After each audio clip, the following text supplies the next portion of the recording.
Hello, this is my video log for the 31st of October 2014, day of All Hallows Eve.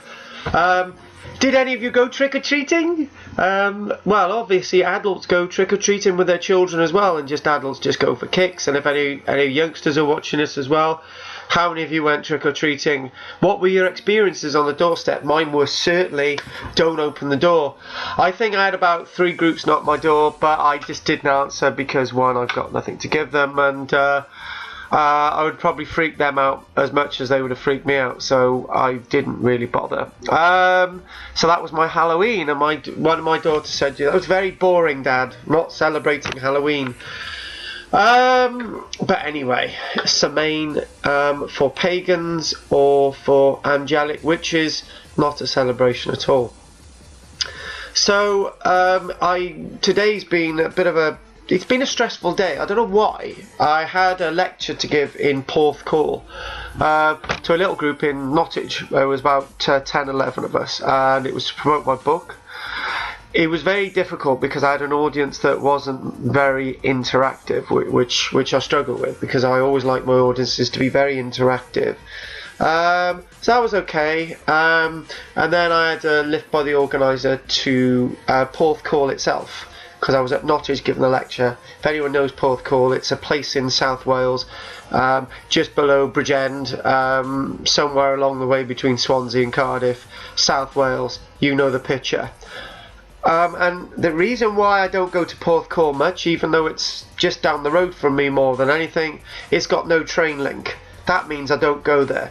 The bus links to Porthcawl are really bizarre. The nearest town from there is about 15 minutes away, and it takes 50 minutes to get there. 15 minutes in the car and 50 minutes to get there. And I'm thinking, this is absolutely ridiculous. Why would I ever conceive living in a place like Porthcawl? Why would I even want to go there? And yes, I'd never want to live in Porthcawl. It's completely isolated. Why do they do that with towns and places? It could be a nice place if there was communication links. It's a bit like Cowbridge in the Vale of Glamorgan. Places that have lost their train links got very, very poor bus links, and it means that if you live in those places, you're very isolated, and if you're from outside, you wouldn't go there, not because they're not nice places, but simply because why bother, just go somewhere else. And that's what I was thinking. I know it sounds negative, but if anyone's watching from Porthcawl, I'd like to know your thoughts. I'd never teach a regular archaeology class there because I wouldn't be able to get there and wouldn't be able to get back, which is a shame. Sure, there are lovely people there, but seeing as you haven't got a train station, and seeing as your bus links are crap, and seeing as you're completely isolated from everywhere, which is very strange. You're very close to places on the map, but not really in reality. Anyway, and then basically as well, just one thing that's been troubling me in the news recently. I haven't done a news report thingy because all the news stuff is very the same these days. More negative than it was before. At least before there were more interesting things to talk a lot about, like the war in Syria, Russia, Ukraine, the plane crashes, all horrible stuff. But when I say negative, the negative news is like mundanely negative, and not sort of news-wise negative, so I haven't been able to give a news report. But Syria, obviously, sounding really cynical face.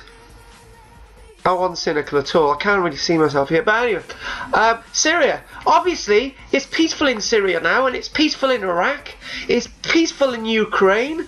It's peaceful everywhere in the world because it's not on the news. I'm glad to see that people have sorted out their problems in Syria and Islamic State has come and gone. I'm glad that Assad is back in control of the whole of Syria. I'm really glad that the Iraqi president is in control of the Sunnis, the Shias, the Kurds, the Yazidis, and all the rest of it. Everything's really happy in Iraq. And that's real, isn't it? That's what's actually happened. That's if you want to believe the media that's not reporting on it at all. Why do they do that? It's a really serious situation in Iraq and Syria. And there's nothing in the news at all. It's an important issue of the day. Nothing in the news. Ukraine, there's nothing happening in Ukraine. It's all peaceful. Is it? There are people being killed everywhere. We don't hear about them. We don't get fed the news. So our news groups, BBC, ITV, Channel 5, Channel 4, you're all lying to us because you're making up the false news. There are terrible things going on in the world and we're not hearing about it. Let's get your fingers out. Let's hear about the real issues like these wars. I know they're terrible things, but suddenly they disappear. It makes me so bloody angry. What's happened to MH Flight 17? What's happened to all these plane crashes around the world that the investigations have suddenly disappeared? Oh, and Ebola will suddenly disappear in a few weeks' time. That'll be solved, but yeah, there's thousands of people still dying from it. Anyway, that's my rant. And oh, and the Mormons come knocking my door again today, so we had a good old conversation about the Bible. That was good. My sisters, they're really nice. We have a good chat, so that's really good. Anyway, that's it today. So hopefully you enjoyed my video log. This is Karl-James Langford, 31st of October. Hopefully you enjoyed Halloween. Thank you very much.